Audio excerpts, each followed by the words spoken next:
जय जय श्री राधे, जय जय श्री राधे, जय जय श्री राधे श्याम।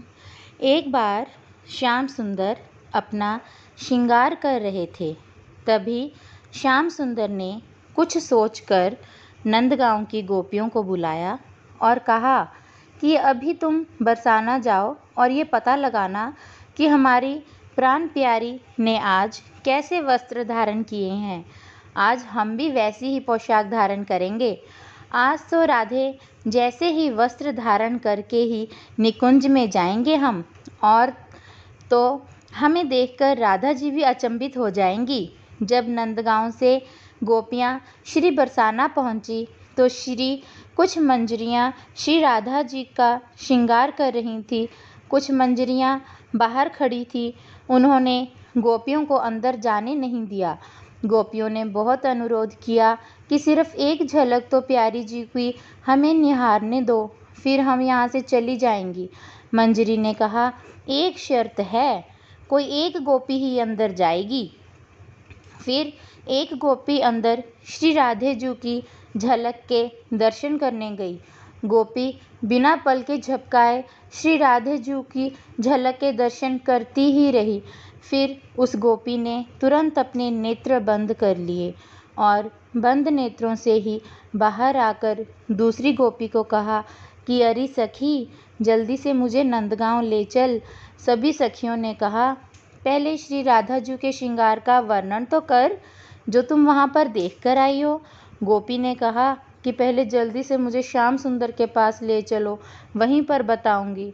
उस गोपी का हाथ पकड़कर सखियां नंद भवन में ले आईं। जब सखियां नंदगांव पहुंची तो श्याम सुंदर ने पूछा कि कर लिए मेरी राधे जी के दर्शन? अब जल्दी से बताओ, उसने किस कलर की, किस रंग की पोशाक धारण की है? कितनी सुंदर लग रही थी मेरी प्यारी।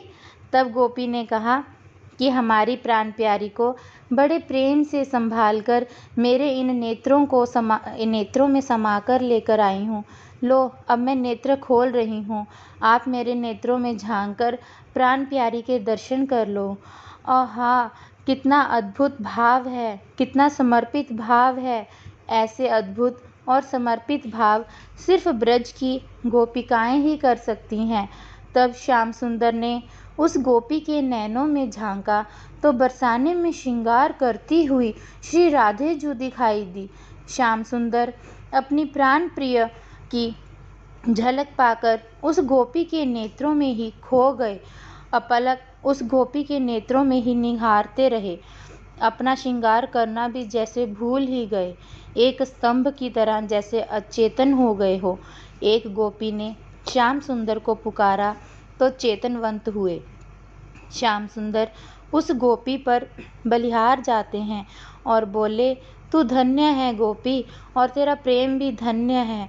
तुम्हारे प्रेम ने तो नंद भवन में बरसाना दिखा दिया।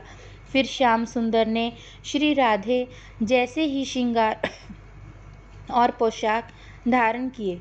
जिस गोपी के नेत्रों में श्री राधे देखी थी, उसे कहा, अब तुम अपने नेत्रों में मेरी छवि को बंद कर लो।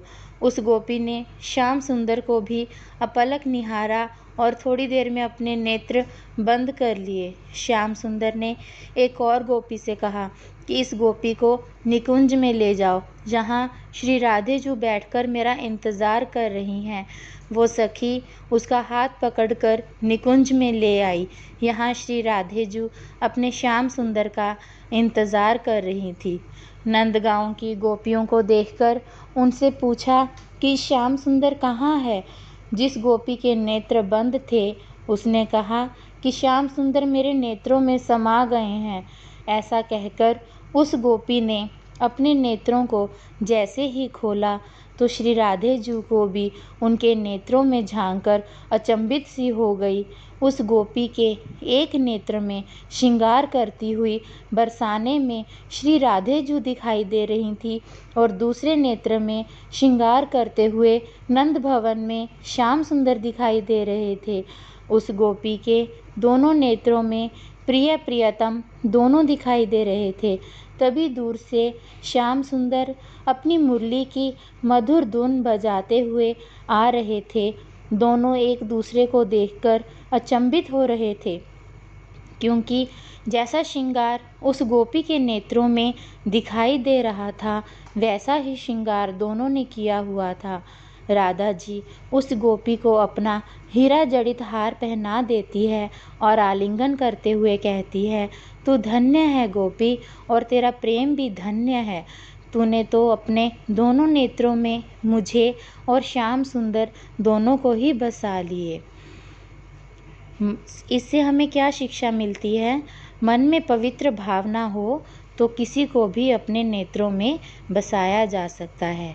श्री राधे जू और श्याम सुंदर के चरणों में कोटि कोटि दंडवत प्रणाम। राधे राधे।